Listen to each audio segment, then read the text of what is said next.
Hey there, Lions! Did you know that you can get access to exclusive bonus audio content by joining our paid support group, the Lions of Liberty Pride? For as little as $5 a month, you can help us grow this program to new heights. Learn more by heading over to lionsofliberty.com/support.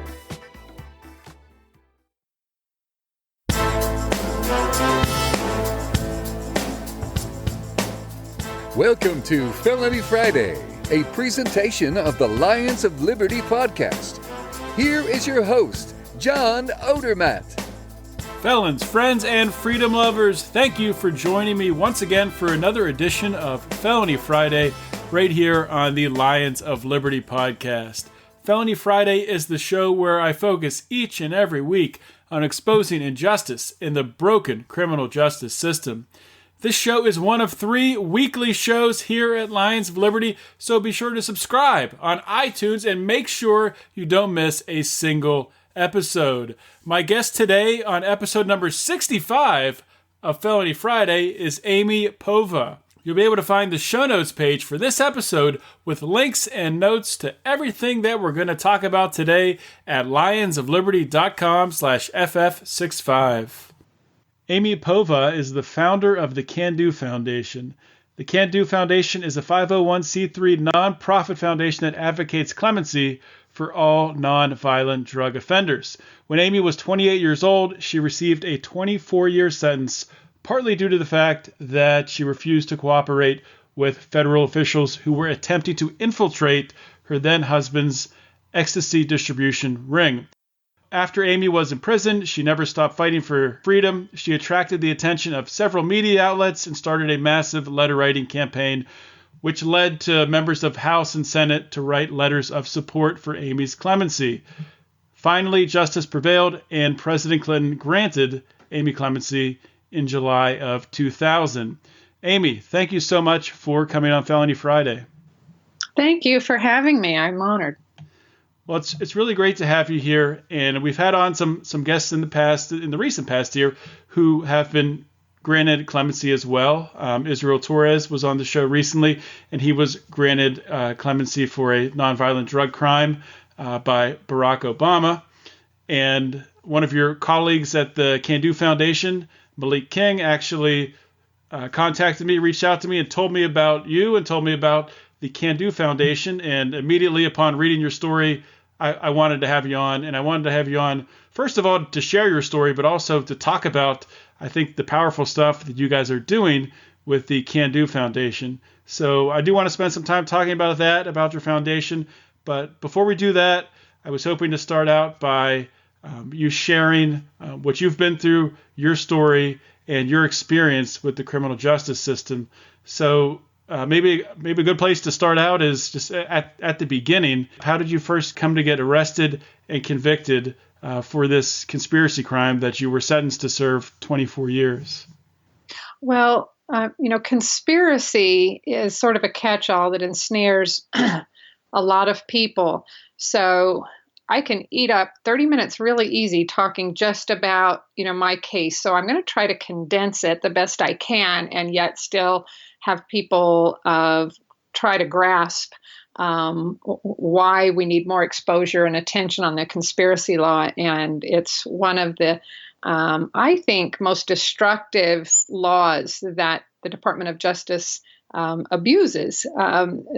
So when I was married to a gentleman named Charles Povah, it's ironically close to my current name of Povah, so it's a little confusing. But, I separated from him, and he suffered from alcoholism, and he was a very manipulative person. He was a very successful person. He was a Stanford Law School graduate, and I even worked for one of his businesses, Commonwealth Credit Corp. We did second mortgage lending institution, and but he just was not a healthy individual to be in a relationship with. So I had moved to Los Angeles mostly because if I tried to break up with him, and he was far more sophisticated than I was, and was very manipulative with the tactics that sometimes go on in a relationship of begging somebody to stay and I'll change and everything. So just to give people an understanding of the context, I had lived in Los Angeles for a year, but we had decided to remain on friendly terms. He even would come out to Los Angeles. He was pursuing reconciliation, the relationship, which I wasn't interested in, but I wanted to be on friendly terms, and we were not divorced. So when he was arrested in Germany, it really was kind of shocking. And I was not clear why. And there's plenty of letters to prove that, and faxes that he had his attorney send to me over here asking me to retain an attorney for him and to come over to Germany.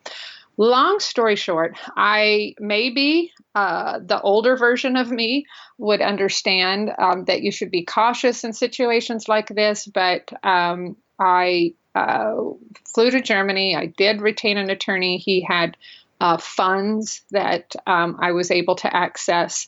And so what happened is that he asked me to collect some money for his bail, and I did. I really had no qualms about it and never dreamed that we had laws structured in this country that could hold one individual responsible for all the illegal actions that another person commits if you even engage in what is called one overt act. One overt act is if you advance the conspiracy one step, especially back in 1988, which is when this happened, you're responsible for everything that everybody else in the conspiracy has done, even if you weren't aware of it.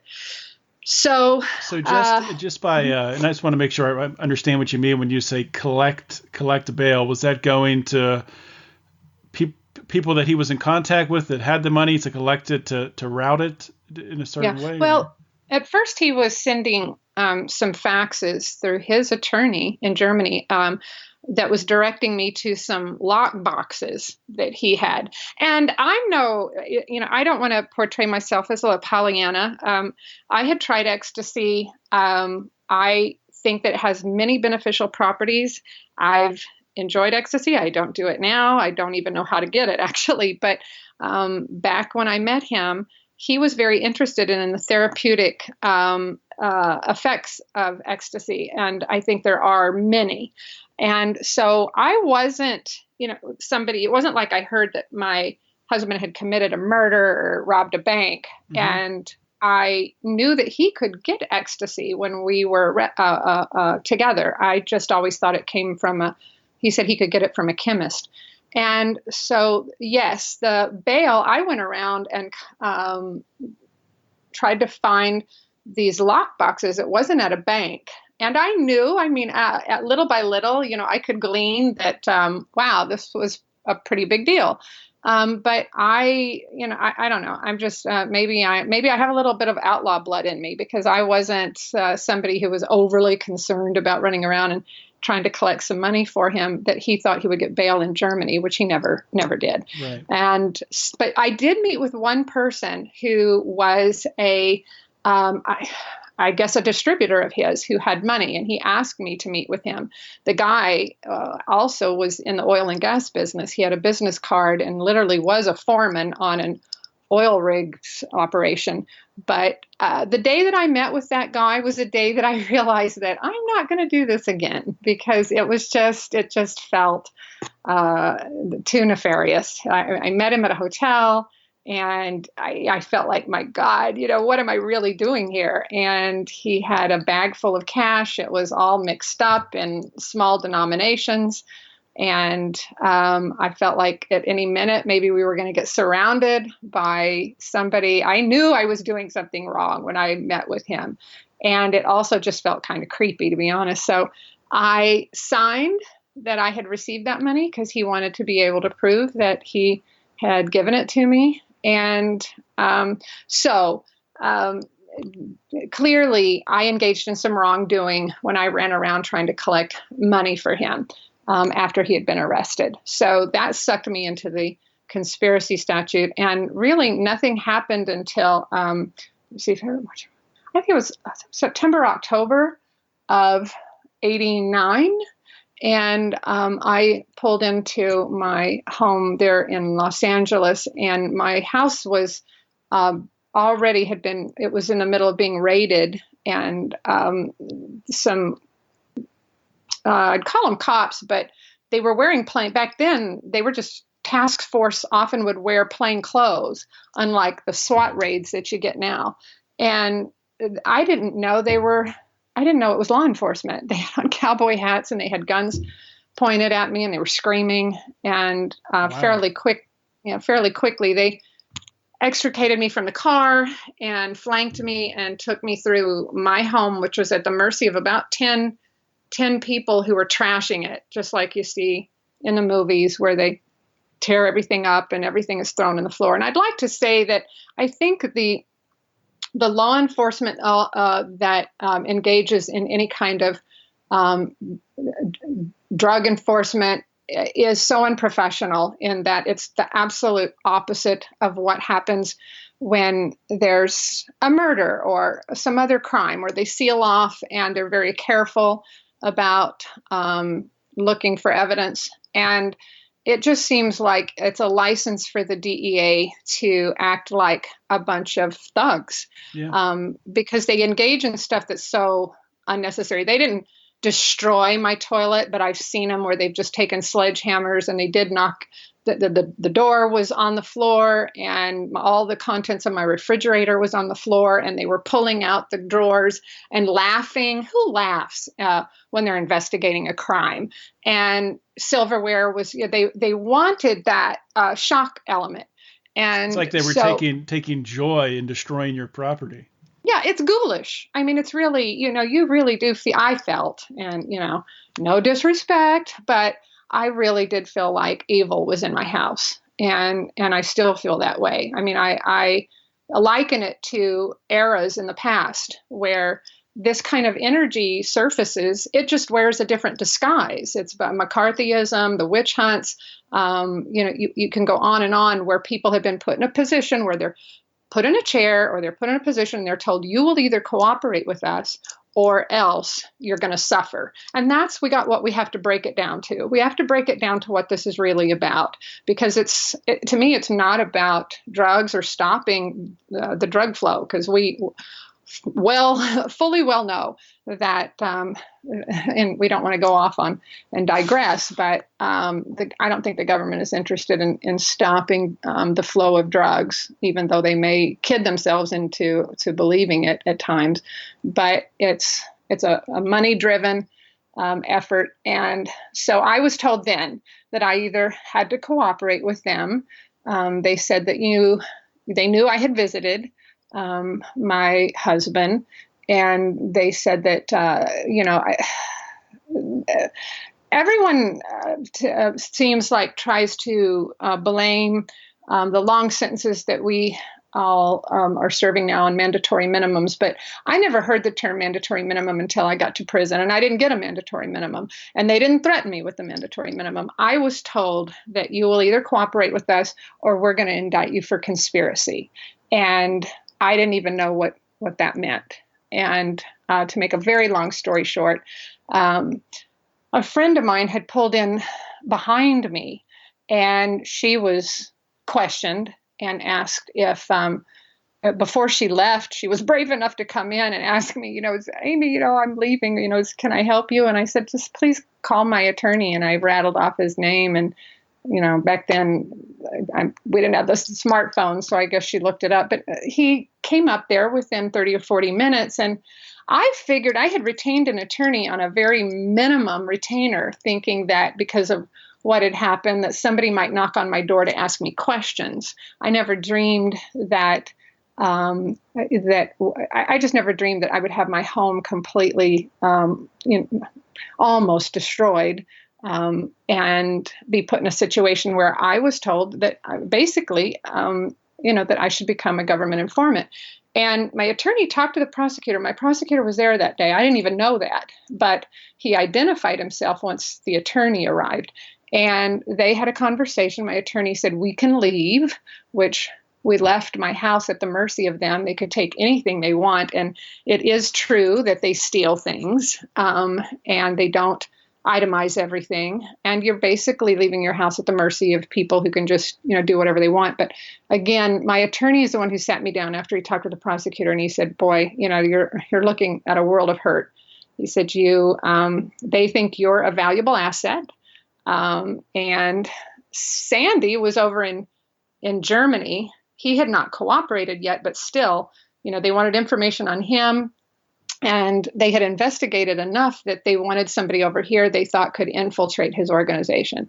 And I just sat there with my mouth hanging open, and I was just like, well, I'm not interested in, and I was like, we have rights in this country. Little did I know that during the 80s and then later in the 90s, no, we actually don't have any rights. So there's really nothing between us and somebody who wants to threaten us with 20 to life, for God's sakes. A first offender who's never harmed anyone, they can basically say, okay, well, you either work with us or else. And that's where we are today. So at what point in this did it really strike you that, oh my God, you might actually be spending some time in prison?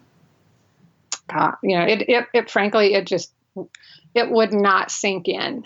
I even had somebody once, a friend who asked me, when it was almost 2 years before they actually indicted me, and they would follow me, they would harass me, they went and talked to my employers, so that they made my employers' lives miserable because they went and looked into their taxes and used threatening tactics. They have a way of isolating you so that they kind of drive a steer right into the slaughterhouse. They're very good at it. They've done it for a long time.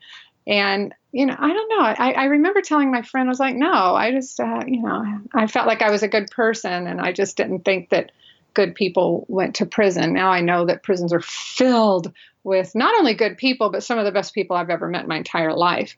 So I think I probably, after I couldn't work anymore, and after they came and seized the car, not because it was purchased with drug proceeds, but because they said that confidential informant number 4, which you don't even know who that is, had a conversation with my ex in my car about ecstasy. They didn't even say it was sold or a transaction happened. It was that loose. I don't know if it's that loose now, but it was that loose back then as to how they could seize property.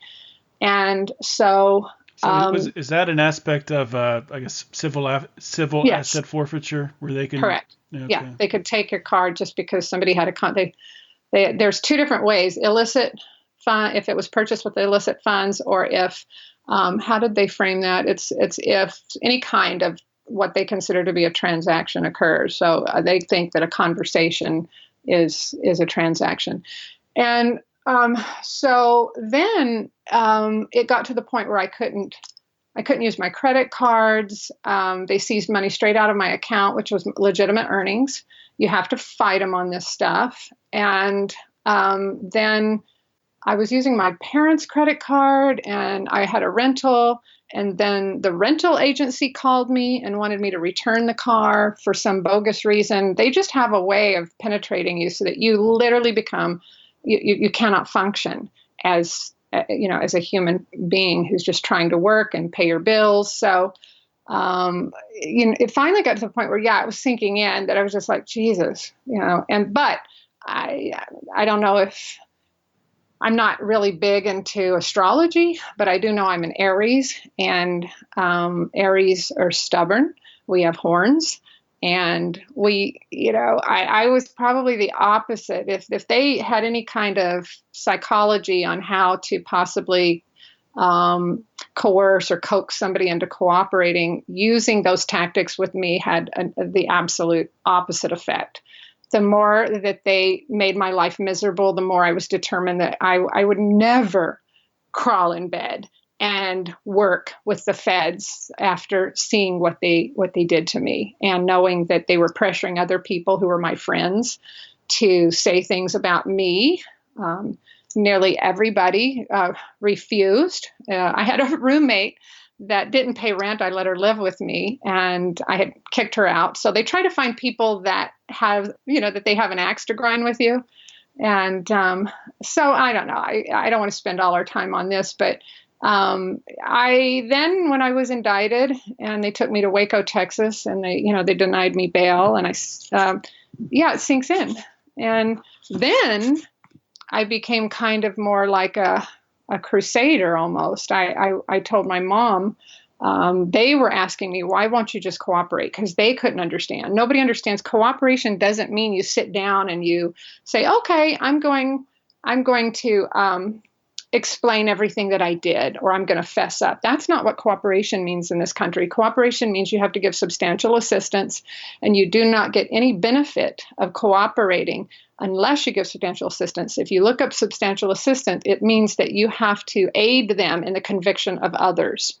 And even if you aid them in the conviction of others and they don't get the fruits of your labor, they can say, okay, we're not going to give you any time off, even though you hoard yourself for us and became a puppet. Potentially, you could have been putting your life in danger in those situations. And some people have, absolutely. We've got those horror stories too. So when I was in Waco, I just remember distinctly this one time, my mother always wanted me to be a journalist. And so I remember telling my mom on the phone, they were so distraught. And I said, Mom, why don't you just pretend like I'm a journalist? And I just have to see where this story takes me. And whatever happens, I feel like this is fate. I have to understand what's going on here. And maybe I have to live this story and possibly do what I'm doing right now, which is report on it. And you can't become an expert in something you don't know anything about. And I feel like I got a degree in criminal justice the hard way and the drug war. So it's an ugly, ugly business. And I think it's going to one day be referred to as the dark ages of a modern society. We look back at the era of alcohol prohibition and we wonder what the hell were those people thinking?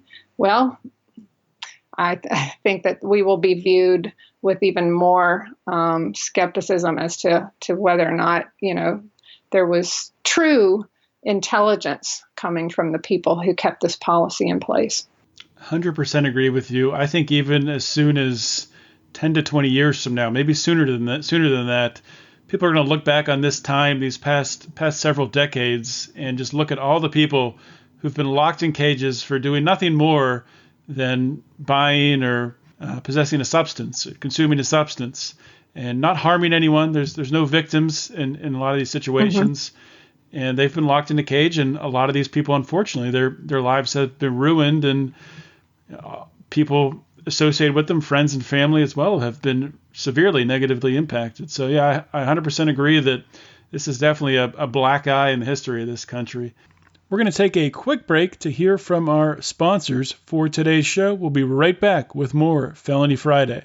Hey guys, this is Roger Paxton, and if you're fed up with the government running every single aspect of your life, but you're not listening to the Lava Flow podcast yet, then what's wrong with you? Check us out at thelavaflow.com, or just go back to sucking up to the government. The Lava Flow podcast, striking the root every single episode. This is Chris Spangle, and I am the host of We Are Libertarians, which you can find in iTunes, Google Play, or at wearelibertarians.com. We are a podcast that brings you all of the irreverence that modern politics deserves by examining current events from a libertarian perspective. So please, check us out at wearelibertarians.com. Hey everyone, the Johnny Rocket Launchpad is Liberty. Each week we strive to bring you the best guests in talk radio. The Johnny Rocket Launchpad delivers weekly interviews of noteworthy politicians, experts, and activists. The Johnny Rocket Launchpad is bringing the party to the Libertarian Party and launching ideas in your direction. Check us out at johnnyrocketlaunchpad.com. You can hear me, Kurt Nelson, and the beautiful Heather Nixon talk about the ideas of liberty, rock and roll.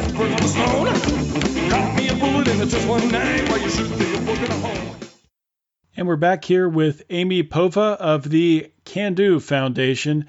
And Amy, one thing I wanted to ask you about before we start to talk about your foundation, when I was reading your story, one thing that really struck me and one thing I thought was really, really fascinating was the amount of media attention that you were able to generate while you were in prison and really use that media attention to build up some momentum for your clemency. At least from my perspective, reading it, that's how it seemed. You can fill me in if that's accurate or not. But how did you go about generating that media attention?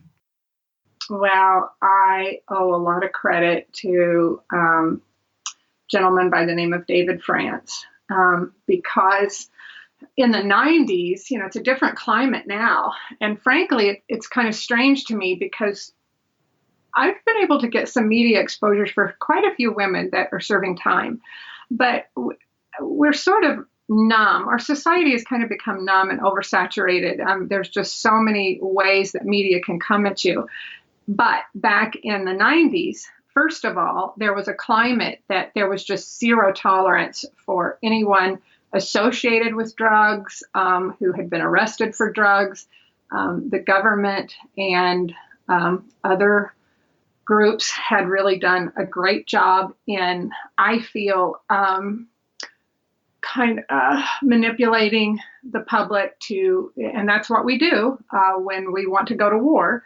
And if you look at history, we're always at war in this country. So no sooner did the Cold War end, it seemed like, well, we have to declare war on somebody. And I really blame the Bush-Reagan administration for shifting the public's attention to feel hatred for their fellow citizens. And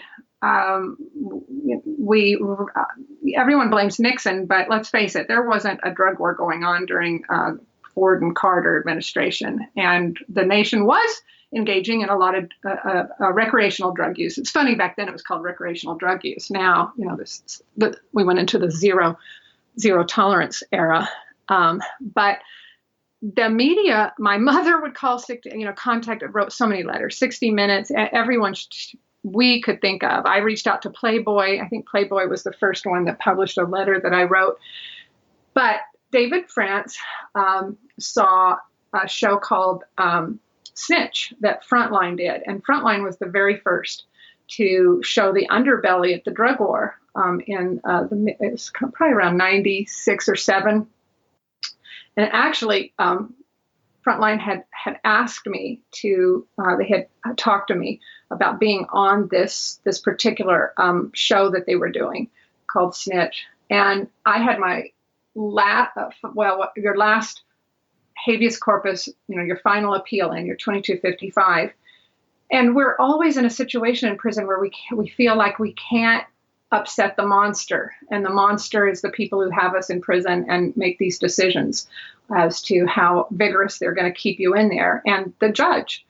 And so I knew that if I did that show, we would have to expose what happened in Waco, which is a whole nother story, but it's a very corrupt, I feel the federal court there is corrupt. They were moving cases to Waco that had nothing to do with Waco, including mine, because our case was out of Dallas. But anyway, David France saw Frontline's Snitch. He Googled. He had just been hired by Glamour magazine to beef up the magazine with some women's stories, serious, hard-hitting women's stories. And he came across my story on a couple of websites. And that was the turning point for me, because nobody would talk about the conspiracy law. Once again, any media that we were getting, it was just mandatory minimums, but nobody really understood how somebody like me or several of us could get 20 years to life.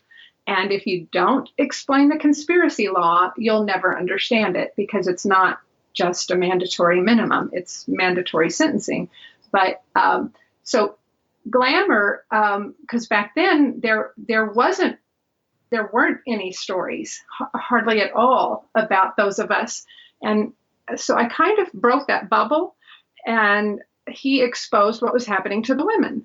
And I was kind of the anchor in that story. He used some other stories to support that this wasn't just an unusual case where somebody had slipped through the cracks. It was happening to a bunch of us. And so that Glamour article was sent to every single Congress member by a friend of mine. and every senator. And it was amazing to me that so many did write letters of support for my clemency, because by that time I had my clemency petition in. And because I think they were shocked to find out that the kingpin was free. Well, we didn't cover that, but he engineered a deal eventually, incriminated everybody, including myself. And he had to serve time in Germany, but then he came over here to the U.S., and the same judge who sentenced me to 24 years gave him 3 years probation. And so he was free. He had actually even married another woman while we were still legally married. And but the Glamour magazine really is what kickstarted all the media that came out in my case. That is truly unbelievable. And I can see why you were able to, when you lay out the story that way, the guy, the kingpin responsible for this is out of prison, and yet his, I guess, ex-wife, or at the time, is still locked away for this conspiracy crime, not even really associated with any of the criminal acts that went on. So it's... Well, yeah, and what people, I really want to nail this down, because our sentences are based on the amount of drugs that was involved in the total sum of the conspiracy. So he had manufactured 3.3 million tablets, and my time came from that because I was responsible for all the ecstasy that he manufactured. And what I guess the best way for me to explain a mandatory minimum, because I keep hearing people say that they're triggered based on how much drugs you're caught with, and it could not be more untrue, is it's really triggered when you don't cooperate, because the only people who are subject to mandatory sentences are the ones who don't, work a plea bargain or cut a deal. And sometimes even when you cut a deal, you can get one, but they're really triggered when you go to trial, because all of us who go to trial, we get the mandatory sentencing, whereas the other people who cut a deal do not. Right, because they're trying to make an example out of the people that actually test the system and fight for their freedom and go to trial. And obviously, we used to have a right. Yeah, we used to have a right. That sort of a protection that our forefathers inserted there, that we had that right. But the DOJ and government, doesn't government always erode our rights? That's just what they do, and they find ways around them. So I personally find it disgusting that judges can no longer judge. So why do we call them judges? They've been cobbled, and they're just supposed to look at a chart. So I think if that's the case, and they can't look at mitigating circumstances or use their common sense, which is to judge, we might as well just call them prosecutorial aides, because I think a judge is called a judge for a reason. I agree with you. 100% agree. I do want to move on now and talk about the Can Do Foundation, the foundation that you founded. How quickly after you were granted clemency, did your idea to form this foundation come up, and how quickly was it up and functioning? Good question.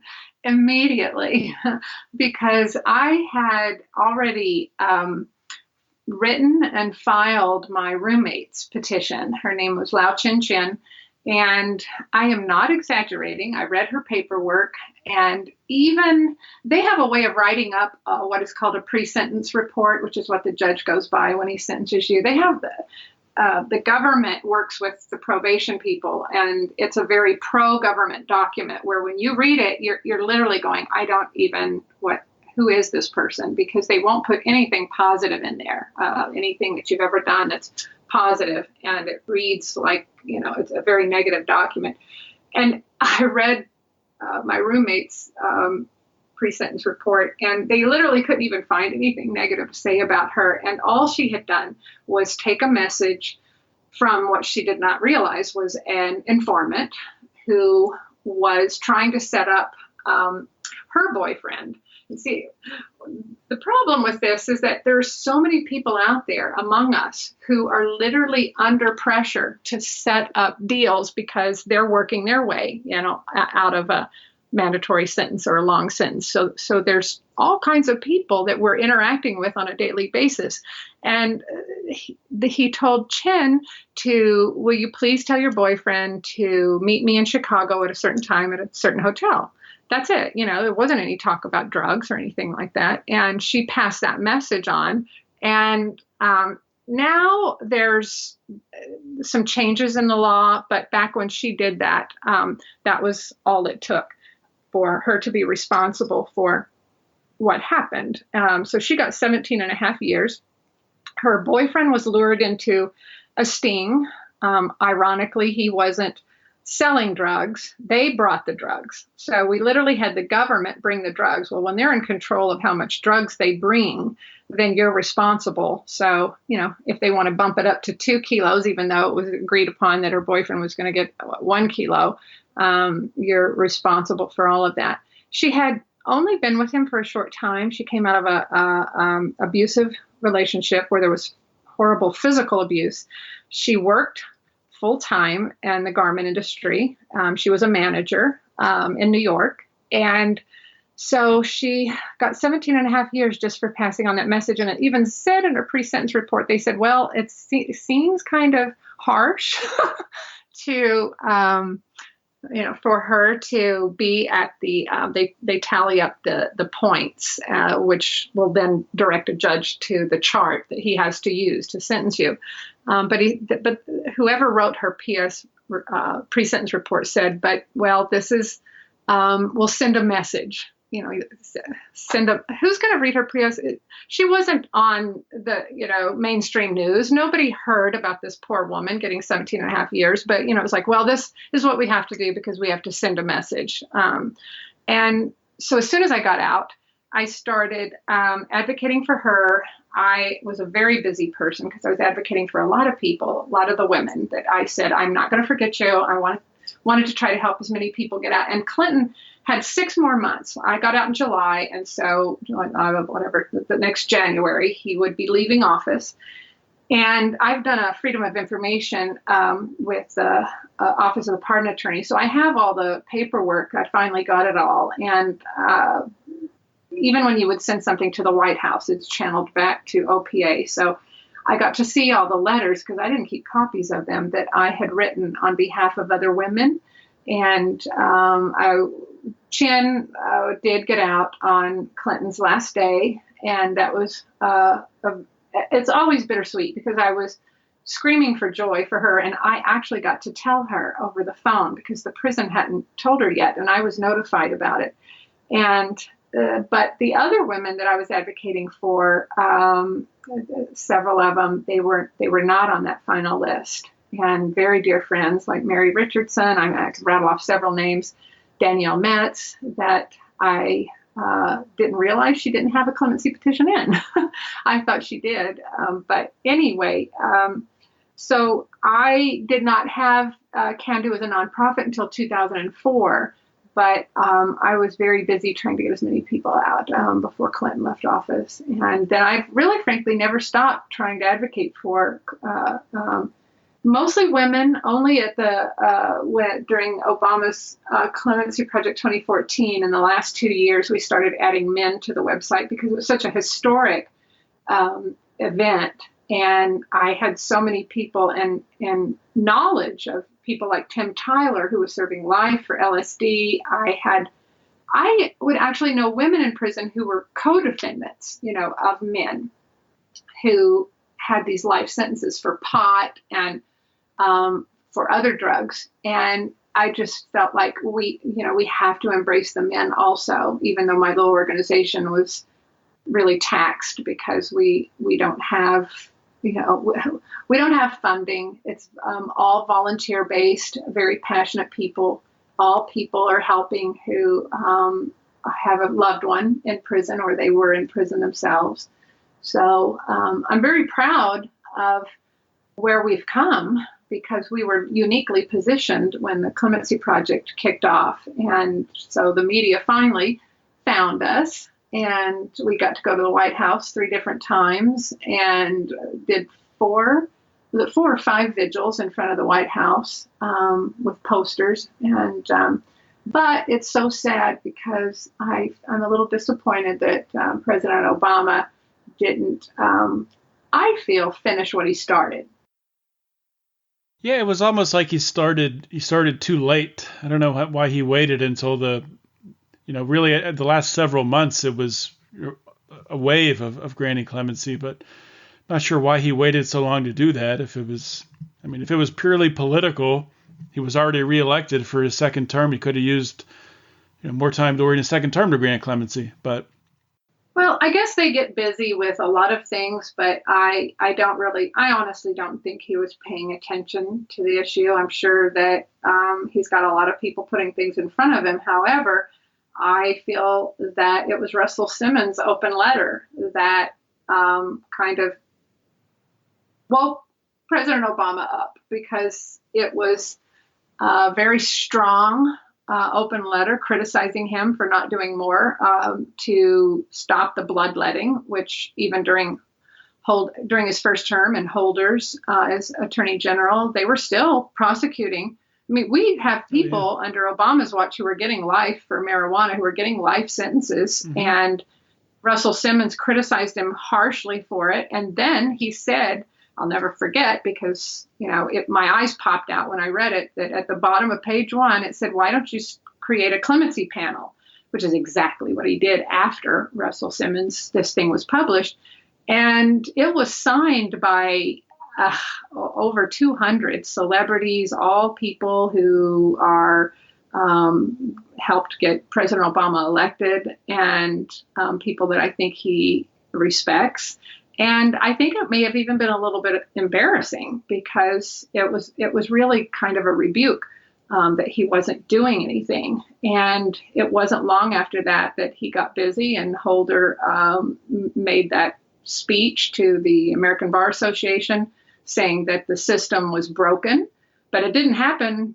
If you're going to look at a timeline, I look at timelines to see, okay, what triggers what. And I could be wrong. I got to meet Russell Simmons, and I actually walked up to him and I thanked him for that open letter. And he got, I think he was sort of tickled by it. And we all like to know that somebody recognizes some of the things that we do. And I really have a lot of respect for Russell Simmons. Yeah, and I will link to that open letter on the show notes page so everyone can read that. And we are going to have, on a future Felony Friday episode, we're going to have, as I said before, Amy's colleague at the Can Do Foundation, Malik King, who does correspondence as well with federal inmates. So we'll be talking to him later. I do want to, before I let you go, Amy, I do want to get you to let people know how they can help out the Can Do Foundation, where they can find more information about it, where they can learn about it, and where they can follow you on social media. Oh, great. Well, yes, it's candoclemency.com. And we're on Twitter, Can Do Clemency, the Facebook. It's all under Can Do Clemency. Should be fairly easy to find. I'm going to rely on Malik to be sure to spotlight so many people.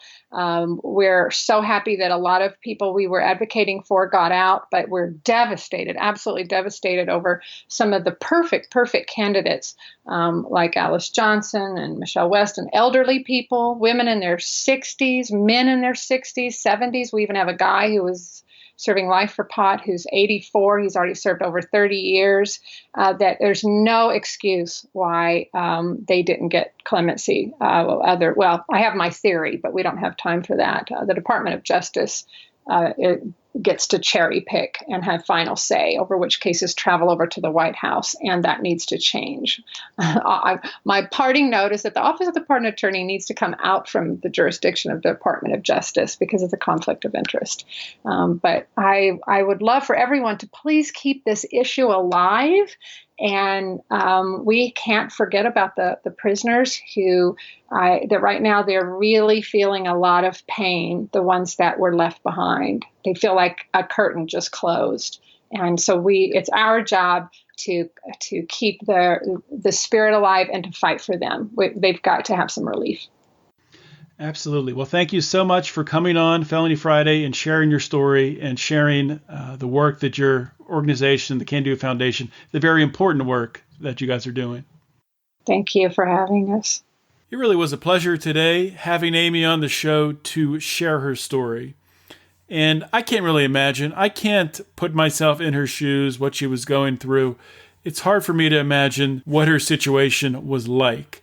But I know from talking with her and talking with other people who have been in similar situations, when you find yourself essentially being blackmailed by the federal government, they will bully you to get you to play ball with them. And Amy refused to do that. She refused to wear a wire to infiltrate her estranged husband's criminal ecstasy enterprise at the time. And she paid the price for it, which is really unfortunate. And a lot of people, that would have been the end of it. They would have sulked in prison. They would have been swimming in a pool of self-pity. But that's not what Amy did. And she turned a really terrible thing into an extremely good thing. When she did eventually garner media attention and get enough people in Congress and the Senate to actually start advocating for her clemency, and she was able to get her clemency granted. But I think maybe even more impressive than that, when she did get out of prison, she immediately turned around and started advocating for the people that she was serving time in prison with, started advocating for their clemency. She easily could have walked away at that point and washed her hands of the situation, but she recognized that there was work to be done, and she took her own experience and used that experience to help even more people. And I just think that's absolutely incredible. It's awesome, and it was a real honor today to have Amy on the show. I want to thank you all for listening to today's episode of Felony Friday. I hope you really enjoyed it. If you ever have any guest suggestions, if you have some topics that you'd like me to talk about, you can always email those to felonyfriday@lionsofliberty.com. If you'd like to chat with us, if you'd like to chat with other liberty lovers, please think about joining the Lions of Liberty Forum. You can find that on Facebook. You can just get there by typing Lions of Liberty Forum in the search bar at the top. Click join, and we'll get you approved as long as you have a profile picture and you look like you actually love liberty. Don't forget to check out our online store where we have t-shirts and beer koozies. You can find that at lionsofliberty.store. And also, check out our Patreon program. We've been releasing a lot of exclusive content to our patrons, to our Lions Pride. We've had a Conspiracy Roundtable. We've had an additional Felony Friday episode. I had a little segment on the end of last week's episode with Lenore Skenazy where she answered a question exclusively for members of the Lions Pride. There was an extra Tom Woods segment that Mark Claire ran last week. So there's always going to be things here and there. And at the minimum $5 level of the Lions Pride, you can get access to all of our exclusive content. So it's really, really a no-brainer, and we look forward to having you on board. Lastly, if you enjoy this show, which I'm sure you do if you're still listening right now, please share it. Please go on your phone right now if you're not driving, go on your computer, and please share the show. And then if you can do that, please go to iTunes if you haven't, and give us a 5-star rating and review. And if you haven't subscribed, please subscribe to the show.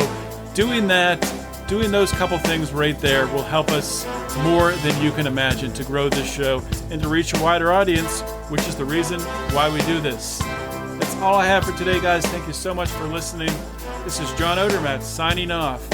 Always remember to keep your head up and the fires of liberty burning.